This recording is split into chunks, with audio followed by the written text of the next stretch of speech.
ni kasampai mereka menjual. Bukan yang mereka nasi bacikan teh, kacite, unumat, ikan cakwe, juga nyangka itu doang teh. Wala pias bacikan teh. Amen, amen. Apa numpan ke? Numpan. Nanyanan umpan bili nak bukan ciplas apa macam beli jual mereka era tidak kebanyakannya tempor dikasih jangan tidur saat tidak kena cicinya semua buah mereka mau foto sama ini pagi lah ada musim ini.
dans notre paroisse de Saint-Jean-Baptiste du Val-Fouret, dans la maison du Seigneur. Pour cette célébration, nous vous accompagnons tous, la famille, les amis, les paroissiens, dans cette célébration de votre engagement dans le mariage. Cette heure est pour vous un moment très important, un moment de grande joie. C'est une étape très importante dans tout le chemin de votre vie. Nous allons écouter la parole de Dieu, nous allons nous en nourrir. Vous allez aujourd'hui vous engager par votre parole. Vous allez être ministre, au même titre que le prêtre aussi, et le ministre du sacrement. Alors on va demander au bon Dieu dans sa bonté d'être présent parmi nous. On va demander aussi à Saint Jean-Baptiste, notre protecteur, et à la Vierge Marie de nous accompagner pour ce grand sacrement. Cette parole que vous allez sceller avec la parole même de Dieu. Alors, pour préparer nos cœurs à ce grand engagement, pour établir la communion aussi entre nous, nous allons d'abord nous reconnaître pécheurs, pauvres, incapables parfois d'aimer, ou en tout cas fragiles dans l'amour. Pour cela, nous allons reconnaître notre péché. Je confesse à Dieu Tout-Puissant. Je reconnais devant vous, frères et sœurs, que j'ai péché en pensée, en parole, par action et par omission. Oui, j'ai vraiment péché. C'est pourquoi je supplie la bienheureuse Vierge Marie, les anges et tous les saints, et vous aussi, les frères et sœurs, de prier pour moi, le Seigneur, notre Dieu. Que Dieu Tout-Puissant nous fasse miséricorde, qu'il nous pardonne nos péchés et nous conduise à la vie éternelle. Amen.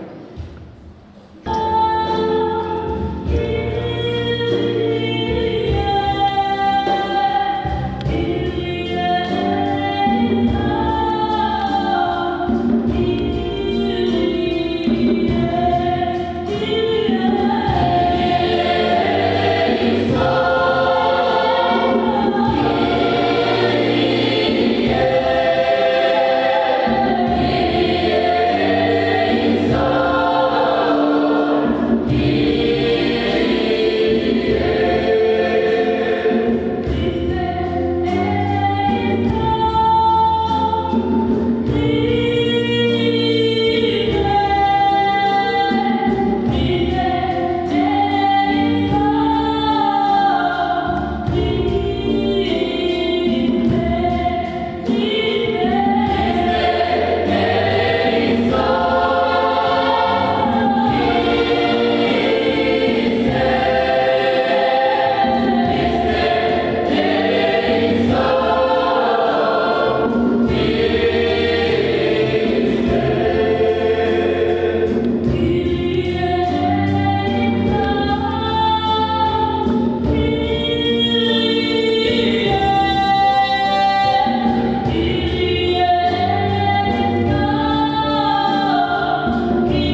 Prions le Seigneur. Seigneur notre Dieu, tu as sanctifié le mariage par un mystère si grand et si beau, que tu en as fait le sacrement de l'alliance, du Christ et de l'Église. Accorde à Margot et à Jonathan, tes serviteurs, qui vont recevoir ce sacrement dans la foi, de réaliser par toute leur vie ce qu'il exprime, par Jésus-Christ, ton Fils, notre Seigneur, qui vit et règne avec toi dans l'unité du Saint-Esprit, Dieu, pour les siècles des siècles. Amen. Nous nous asseoir, nous allons lire la première leçon. De la Genèse. Le Seigneur Dieu dit, n'est pas bon que l'homme soit seul. Je vais lui faire une aide qui lui fasse moi. Avec de la terre, le Seigneur Dieu montela toutes les bêtes des champs et tous les oiseaux du ciel, et les amena vers l'homme, pour voir quel nom il leur donnera. C'étaient des êtres vivants, et l'homme donna un nom à chacun. L'homme donna donc leur nom à tous les animaux, aux oiseaux du ciel et à toutes les bêtes des champs, mais ne trouva aucune aide qui les correspondait. Alors le Seigneur Dieu fit tomber sur lui un sommeil mystérieux, et l'homme s'endormit. Le Seigneur Dieu prit une de ses côtes, puis l'enflamma la chair à sa place. Avec la côte qu'il avait mise à l'homme, il façonna une femme, et il l'amena vers l'homme. L'homme dit alors, cette fois-ci, voilà l'homme et les os et la chair pour la chair. On l'appellera femme, Isha, elle qui fit tirer de l'homme Isha. À cause de cela, l'homme quittera son père et sa mère, et il s'attachera à sa femme, et tous deux ne feront plus qu'un. Tous les deux, l'homme et sa femme, étaient nus, et ils ne trouvaient aucune honte l'un vers l'autre. Parole du Seigneur. Amen.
temps-là, Jésus disait à ses disciples, « Ce n'est pas en me disant « Seigneur, Seigneur » qu'on entrera dans le royaume des cieux.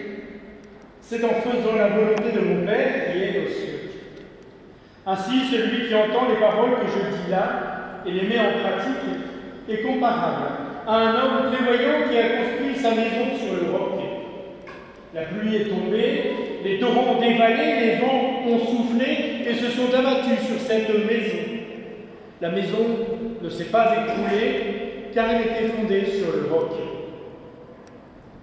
Et celui qui entend de moi cette parole sans les mettre en pratique est comparable à un homme insensé qui a construit sa maison sur le sable. La pluie est tombée, les torrents ont dévalé, les vents ont soufflé, ils sont venus battre cette maison, la maison s'est écroulée et son écroulement a été complet. Lorsque Jésus eut terminé ce discours, les foules restèrent frappées de son étonnement, car il les enseignait en homme qui a autorité, et non pas comme leurs scribes. Acclamons la parole de Dieu.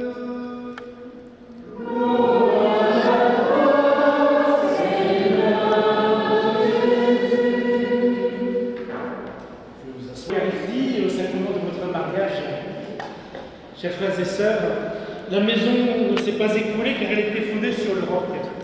Aussi parce que l'homme ne peut vivre seul. Dieu a besoin de lui donner une aide qui lui soit favorable. Chère famille, chère Margot, cher Genisio, que vous êtes beaux, que vous êtes beaux. Je ne sais pas si vous êtes plus beaux qu'avant parce que vous êtes bien habillés, et Margot est toute belle, mais vous êtes beaux aussi de tout ce chemin parcouru. Votre beauté vient de votre chemin, de votre fidélité, de cette maison, on peut le dire un petit peu, une maison qui est un petit peu commencée déjà, qui est largement commencée, et puis une maison qui est belle. Alors parfois on souhaite une belle maison plus tard, alors d'autres diraient, vous avez fait des Pâques avant les rameaux, là ça veut dire que voilà, on se marie un peu au début et puis on voit progresser, là on peut déjà voir tout le chemin parcouru. Tout le chemin parcouru, toute cette fécondité, on peut constater que vous avez, il faut le dire, construit votre maison déjà sur le roc. Cette maison ne s'est pas écroulée, vous avez eu des tempêtes, vous avez eu des pluies, vous avez eu toutes ces épreuves du temps, le chemin que vous avez parcouru. À regarder en arrière, on peut se dire que c'est quand même pas mal. C'est quand même pas mal, votre maison a été construite sur le roc. Margot, depuis peut-être au fils que cette maison devant l'église. Voilà. Peut-être que vous avez tous buté sur des événements, vous avez bâti votre maison sur le roc, votre famille, Dieu a toujours été sur votre chemin, il a été votre chemin, vous avez honoré le jour du Seigneur dans vos familles, vous avez éduqué vos enfants à écouter Dieu, à vous écouter et à vous obéir, vous les avez guidés vers Dieu, et puis vraiment pour être des hommes et des femmes, et je pense que même que vos petits-enfants sont bâtis de la même construction, si l'on peut dire. Alors si on regarde un petit peu votre évangile, il n'est pas bon que l'homme soit seul. Je vais lui faire, dit Dieu, une aide qui lui correspond. Alors il ne s'agit pas de Genisio directement, comme si Genisio n'était pas capable de vivre seul, il lui fallait quelqu'un pour cuisiner, ou cuire le poulet, ou faire le sac, le sel. Non, ce n'est pas ça. Pour bien comprendre ce texte de la Genèse, il est important de revenir au début de la Genèse. Dieu créa l'homme et la femme, Adam, et au début, on ne parle pas d'Adam comme être masculin, comme l'homme masculin, l'homme viril. On parle de l'humanité en général. C'est l'humanité en général qui est née par Dieu, qui est façonnée par Dieu, jusqu'à être façonnée de la glaise, à qui Dieu lui souffle dans les narines et lui donne une haleine de vie. Il devient être vivant. Ça, c'est l'humanité en général, qui fait que notre humanité, elle se rend compte qu'elle appartient pas seulement au monde naturel, mais au monde surnaturel, elle appartient pas au monde seulement visible, au monde invisible, au monde de Dieu. L'homme et la femme appartiennent au monde de Dieu. Notre humanité, nous sommes faits pour Dieu, nous venons de Dieu et nous y retournons. Alors, quand l'homme regarde comment il a été façonné, il entendit que Dieu dit « Faisons l'homme à notre image comme à notre ressemblance ». C'est un Dieu pluriel. C'est le Père, le Fils et le Saint-Esprit. C'est la Trinité qui a fait notre humanité. Et la particularité de la Trinité, c'est comme un triangle. C'est le Père, le Fils et le Saint-Esprit. Et cette particularité, c'est une relation d'amour parfaite, une communion d'amour parfaite, une circulation d'amour parfaite entre les trois personnes. Ça veut dire que notre humanité est faite pour l'amour, la relation d'amour. Et Adam, l'humanité, se retrouve bien bête, parce que seul, on ne peut pas aimer. Seul, on ne peut pas se relationner d'amour. On ne peut pas faire une communion d'amour. Il faut un autre visage, un autre de soi pour aimer. Et Adam, en effet, notre Bible, notre passage de l'Évangile nous le dit, Dieu du coup montra toutes sortes d'animaux à l'humanité, à Adam, pour voir s'il n'y en a pas un qui pourrait être l'aide nécessaire, parce qu'il n'est pas bon qu'il soit seul. S'il est seul, il ne peut pas aider. Et à la fin de la journée, Adam, l'humanité, ne revenait pas un animal ou un autre être qui soit comme lui, avec le souffle divin en lui. Alors, l'homme ne peut plus rien faire. C'est Dieu qui prend l'initiative. C'est Dieu qui prend l'initiative. Il fait dormir l'humanité. L'homme, Adam, il a fait dormir pour lui prendre une côte. Alors on peut se dire, c'est un peu petit pour la femme, mais c'est beaucoup plus qu'une côte. C'est une partie du tabernacle qui contient le souffle de Dieu. Et Jean-Paul II, Saint Jean-Paul II, notre bon pape, dira Dieu a séparé l'humanité en masculin et en féminin. Qui fait que quand Adam, masculin, Ish, voit Ève, le féminin, Isha, quand Adam voit Ève, il fait waouh, waouh, enfin, elle est magnifique. C'est un autre comme moi, celle-là. On est de la même race. Elle va s'appeler femme, ça ne veut pas dire comme un autre animal, ça veut dire c'est une autre comme moi, qui retient aussi le souffle de Dieu en elle, qui appartient aussi au monde surnaturel, au monde invisible, au monde spirituel.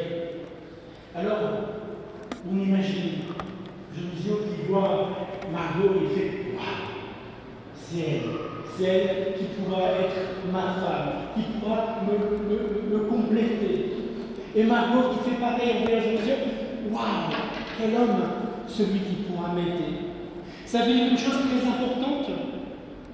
Ça veut dire que l'homme ne s'est pas permis de terminer la création d'un homme.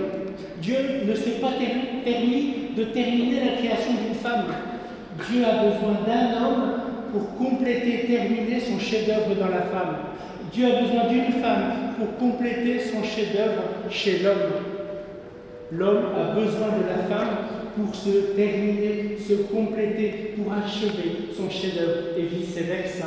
Nous sommes totalement égaux, mais nous avons besoin de l'autre parce que même Dieu a eu besoin de l'autre. Alors ça veut dire quoi? Ça veut dire quelque chose de fondamental. C'est le fondement du mariage.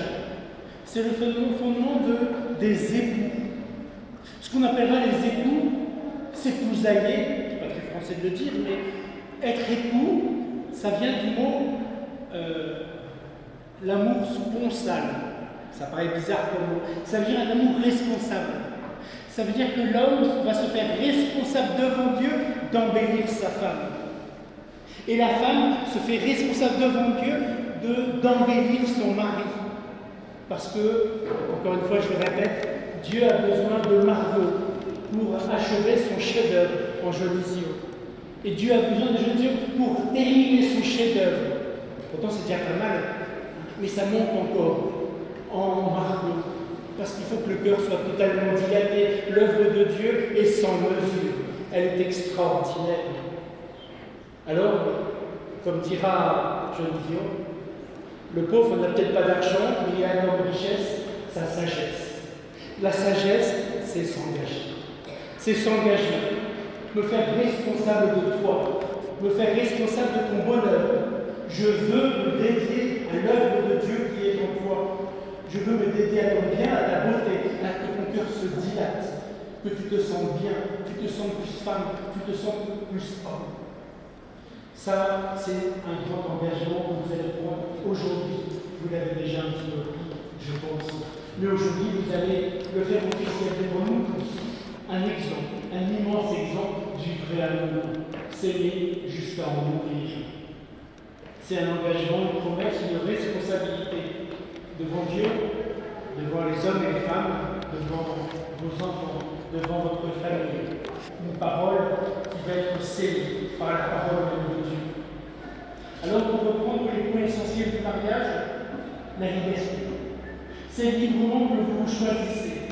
Vous vous avez déjà choisi il y a pas mal d'années. Aujourd'hui, et c'est beau de dire comme si c'était à faire, on le ferait, et bien librement, aujourd'hui, vous vous rechoisissez. Vous reprenez cette responsabilité. Alors vous savez que ça n'a pas été tout rose, que la vie n'est pas rose comme le pensent les jeunes d'aujourd'hui.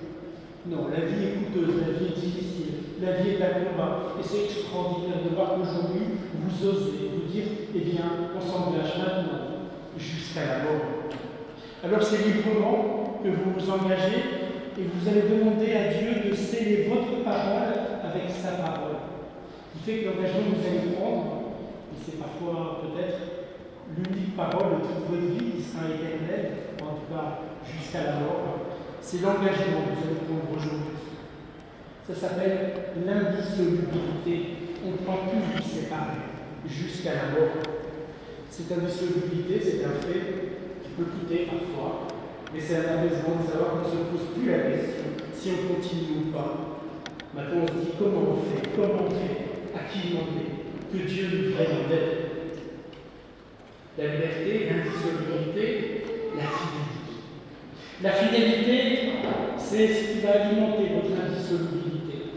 La fidélité, ce n'est pas le non-adultère.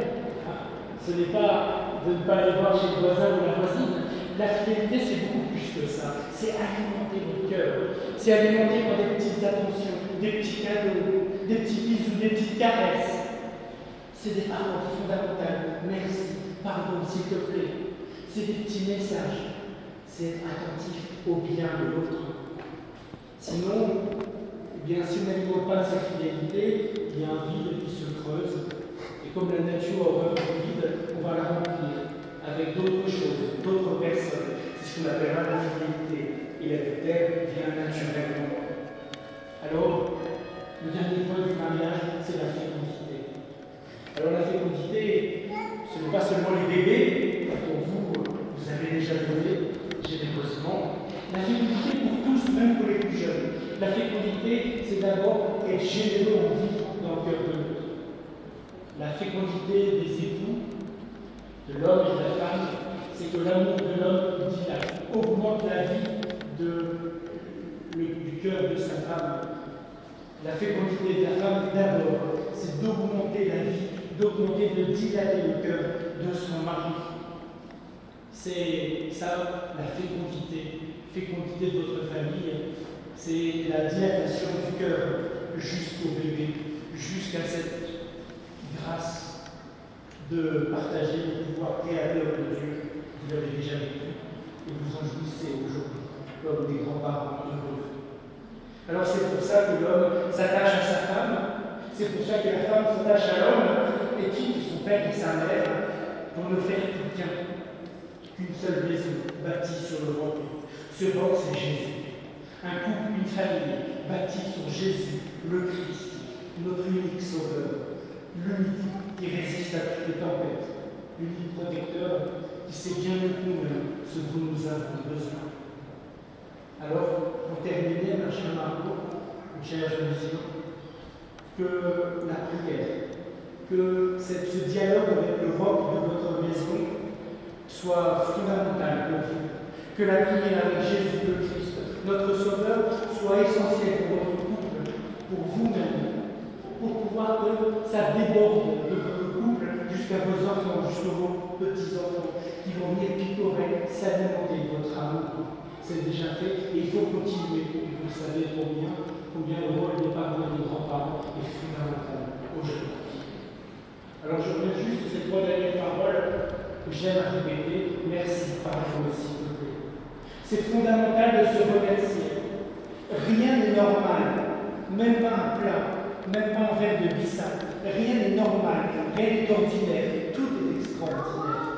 Le moindre plat cuisiné, le moindre ménage fait à la maison, le moindre sourire, tout doit être accompagné d'un merci.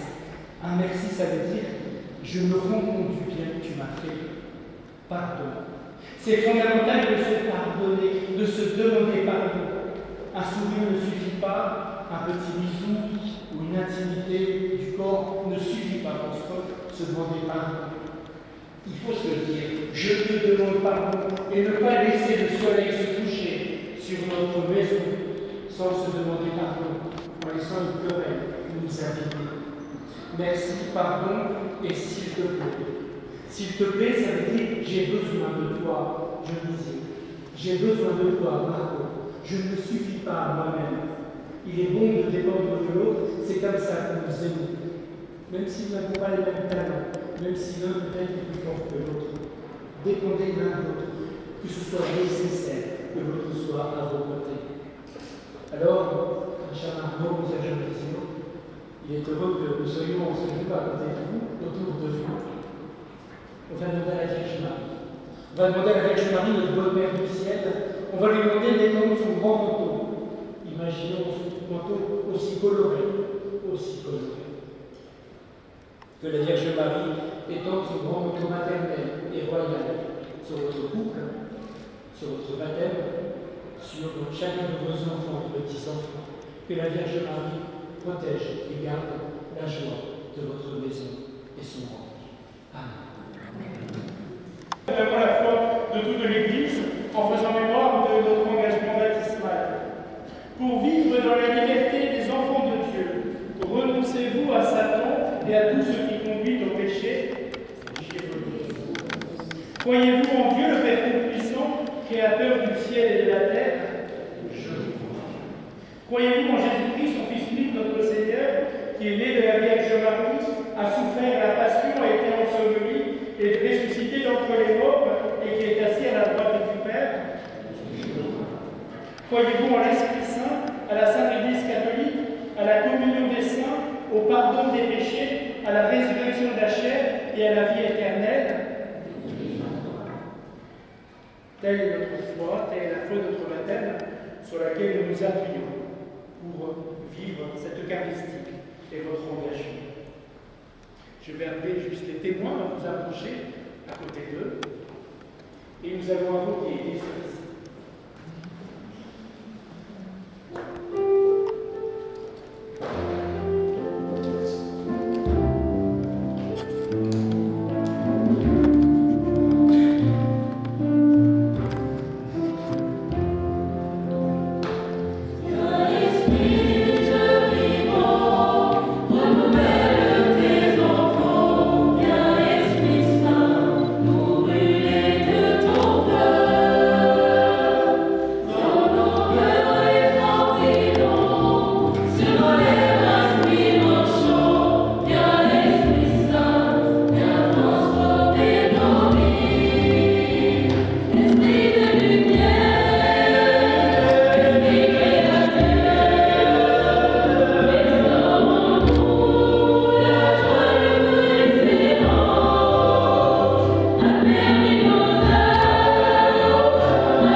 Votre décision de contracter mariage en présence du ministre de l'Église et devant toute la communauté.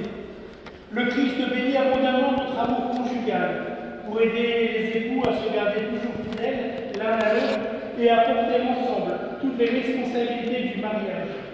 Il enrichit et fortifie d'un sacrement spécial ceux qu'il a déjà consacrés par le baptême. C'est pourquoi je vous demande maintenant d'exprimer votre intention devant l'Église. Margot, jeune fille, vous avez écouté la parole de Dieu qui révèle la grandeur de l'amour humain et du mariage. Vous allez vous engager l'un envers l'autre. Est-ce librement et sans contrainte? Oui. Oui. En vous engageant dans la voie du mariage, vous vous promettez amour mutuel et respect. Est-ce pour toute votre vie? Oui, pour toute notre vie. Oui, pour toute notre vie. Êtes-vous prêt à éduquer, comme vous l'avez déjà fait, selon l'évangile du Christ et dans la foi de l'Église, les enfants que Dieu vous a donnés. Oui. Oui. Êtes-vous disposés à assumer ensemble votre mission de chrétien dans le monde et dans l'Église? Oui. Oui. Puisque vous êtes décidés à vous engager dans les liens du mariage en présence de Dieu et de son Église, donnez-vous la main et échangez vos consentements. Vous voulez être ma femme? Oui, je le veux.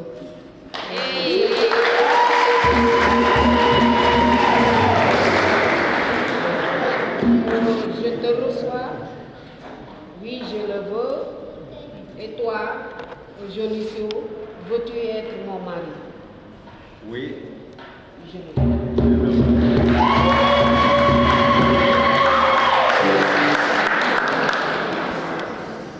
Moi, Dionisio, je veux être ton épouse.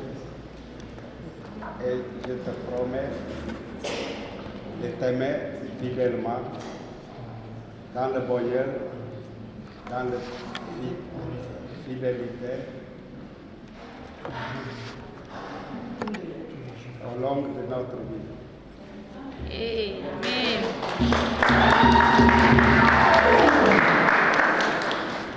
Je te reçois.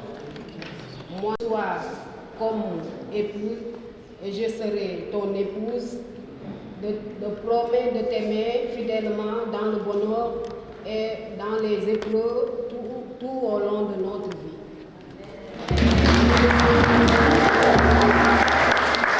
Ce consentement que vous venez d'exprimer en présence de l'Église, que le Seigneur le confirme et qu'il vous comble de sa bénédiction.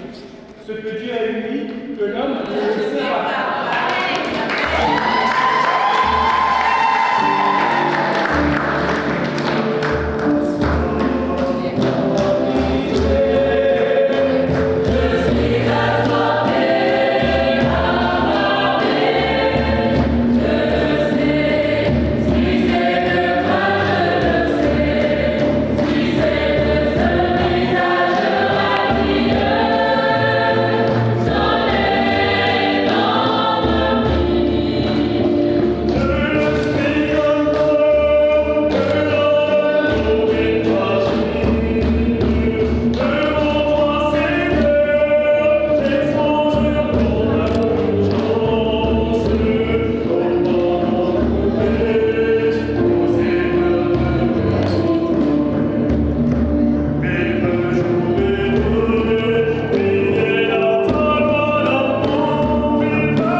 D'amour et de fidélité.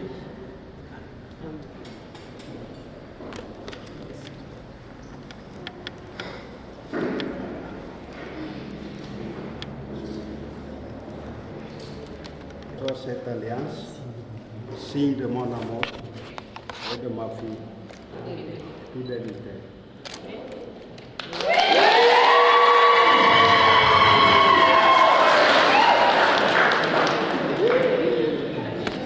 Dionisio reçoit cette alliance, signe de mon amour et de fidélité.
qui nous a conduits jusqu'à ce jour de bonheur. Nous te disons notre reconnaissance. Tu nous as confié l'un à l'autre. Maintenant, ensemble, nous te confions notre amour. Nous te demandons, Seigneur, de nous tenir unis, de nous garder dans la paix, dans ta paix. Protège notre mariage, ouvre nos cœurs aux autres, donne-nous d'être fidèles tout au long de notre vie. Accueille-nous un jour au royaume de ton amour, où nous pourrons te louer dans le bonheur et dans la paix. Amen. Vienne de s'engager dans le mariage et remplis-nous de ton esprit par Jésus, le Christ, notre Seigneur. Amen. Nous allons maintenant offrir le pain, le vin, pour que le Christ, par sa parole, le transforme en son corps et son sang pour vous alimenter.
Sois favorable à nos supplications, Seigneur. Accepte avec bienveillance l'offrande que nous te présentons pour ces nouveaux époux, Margot et Dionisio. Unis désormais par un lien sacré, fait que par le mystère de cette Eucharistie, ils soient affermis dans leur amour mutuel et leur amour pour toi, par Jésus, le Christ, notre Seigneur. Amen. Le Seigneur soit avec vous et avec votre esprit. Élevons notre cœur. Rendons grâce au Seigneur notre Dieu. Vraiment, il est juste et bon de te rendre gloire, de t'offrir notre action de grâce toujours et en tout lieu, à toi, Père très saint, Dieu éternel et tout-puissant. Car tu veux que l'alliance entre les époux soit un lien irrévocable d'amour et de paix, et que la fécondité du foyer chrétien augmente le nombre de tes fils. C'est ton plan de salut, Seigneur. C'est la grâce admirable de tes sacrements qui enrichit à la fois l'humanité et l'Église. Car toute naissance ajoute à la beauté du monde et la nouvelle naissance fait grandir ton peuple saint par le Christ notre Seigneur. Par lui, avec les anges et tous les saints, nous chantons l'hymne de ta gloire et sans fin nous proclamons.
Au moment d'être livré et d'entrer librement dans sa passion, il prit le pain. Il rendit grâce, il le rompit et le donna à ses disciples en disant « Prenez et mangez-en tous. Ceci est mon corps livré pour vous. »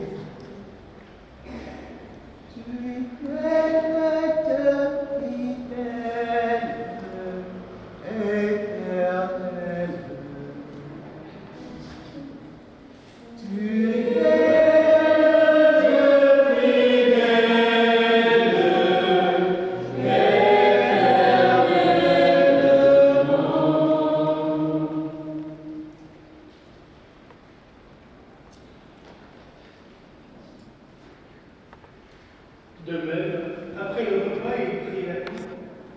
De nouveau, il rendit grâce et la donna à ses disciples en disant « Prenez et buvez-en tous, car ceci est la coupe de mon sang, le sang de l'alliance nouvelle et éternelle, qui sera versé pour vous et pour la multitude, en rémission des péchés.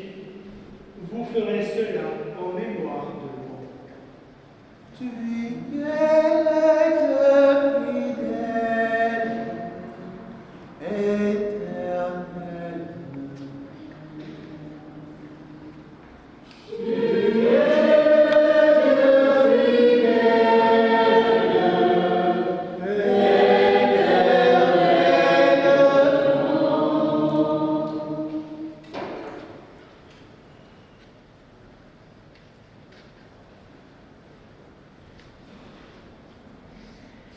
Il est pour le mystère de la foi. Nous annonçons ta mort, Seigneur Jésus. Nous proclamons ta résurrection. Nous attendons ta venue dans la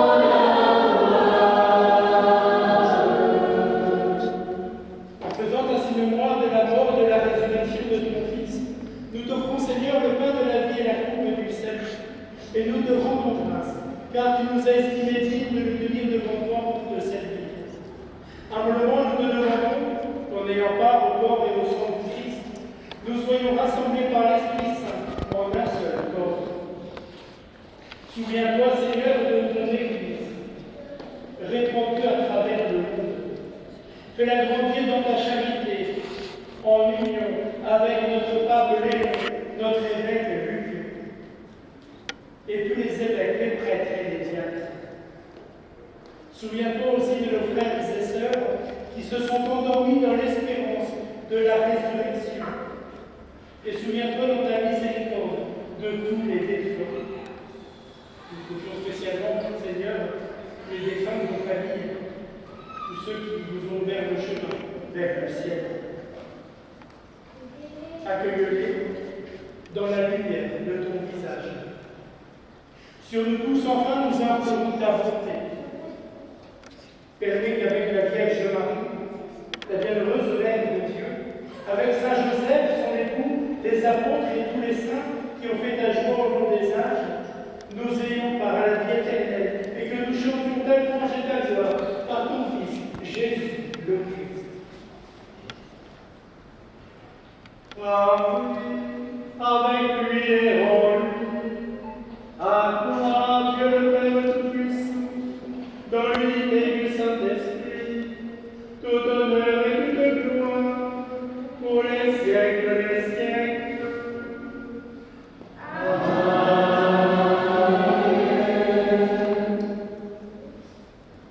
Comme des fils et des filles de Dieu, comme nous l'avons appris du Seigneur et selon son commandement, avec fierté et audace, nous osons dire: Notre Père, qui es aux cieux, que ton nom soit sanctifié, que ton règne vienne, que ta volonté soit faite sur la terre comme au ciel.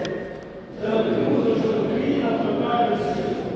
Pardonne-nous nos offenses, comme nous pardonnons aussi à ceux qui nous ont offensés. Et ne nous laisse pas entrer en tentation, mais délivre-nous du mal. Amen. Je vais maintenant vous donner la bénédiction nuptiale. Prions le Seigneur pour ces nouveaux époux, Margot et Dionisio, qui s'approchent de l'autel au jour de leur mariage, que leur communion au corps et au sang du Christ les garde unis dans un mutuel amour. Père Saint, tu as créé l'homme et la femme pour qu'ils forment ensemble ton image, dans l'unité de la chair et du corps et du cœur, et accomplissent ainsi leur mission dans le monde. Seigneur Dieu, afin de révéler les desseins de ton amour, tu as voulu que l'affection mutuelle des époux soit déjà un signe de l'alliance que tu as conclue avec toi-même et avec ton peuple. Et tu veux que dans le sacrement du mariage, l'union des époux exprime le mystère pleinement accompli des noces du Christ et de l'Église. Nous te prions de bénir, Seigneur, Margot et Dionisio, tes serviteurs. Et te prions de les bénir, de les prendre sous ta protection et de mettre en eux la puissance de ton Esprit Saint. Fais que tout au long de leur vie commune, sanctifiée par ce mariage, ils échangent entre eux les dons de ton amour, et qu'en étant l'un pour l'autre un signe de ta présence, ils deviennent un seul cœur et une seule âme. Accorde-leur de pouvoir assurer par leur travail la vie de leur famille. Accorde à Margot la plénitude de ta bénédiction, qu'elle réponde à sa vocation d'épouse et de mère et de grand-mère, que par sa beauté de cœur et sa tendresse, elle apporte chaleur et grâce à son foyer. Accorde aussi ta bénédiction du ciel à Dionisio. Il se dévoue à toute cette âge d'époux fidèles, de père attentif et de grand-père, et puisqu'ils ont été unis devant toi tous les deux par le mariage, et désirent maintenant s'approcher de la table eucharistique, accorde-leur, Père très saint, la joie de participer un jour aux festins du ciel, par le Christ notre Seigneur. Que la paix du Seigneur soit toujours avec vous. Et avec votre esprit.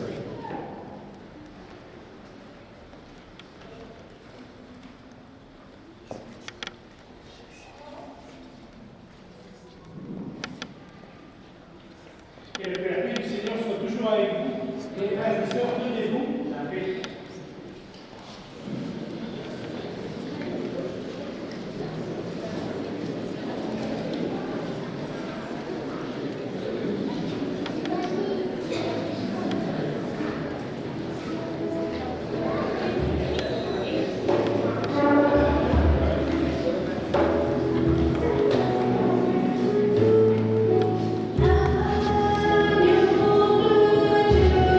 Thank you.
Seigneur. Seigneur Dieu, par la force de ce sacrifice, accompagne de ta faveur cette alliance que tu as disposée dans ta providence. Accorde à ceux que tu as unis dans la sainteté du mariage de former un seul cœur dans un unique amour. Par le Christ notre Seigneur. Amen. Nous allons peut-être vous consacrer à la Vierge Marie. Vous avez un petit geste pour la Vierge. On va vous présenter devant la Vierge de Fatima, parce que ce n'est pas trop compliqué. Et puis nous allons offrir peut-être un Je vous salue Marie, un chant à Marie. Amen.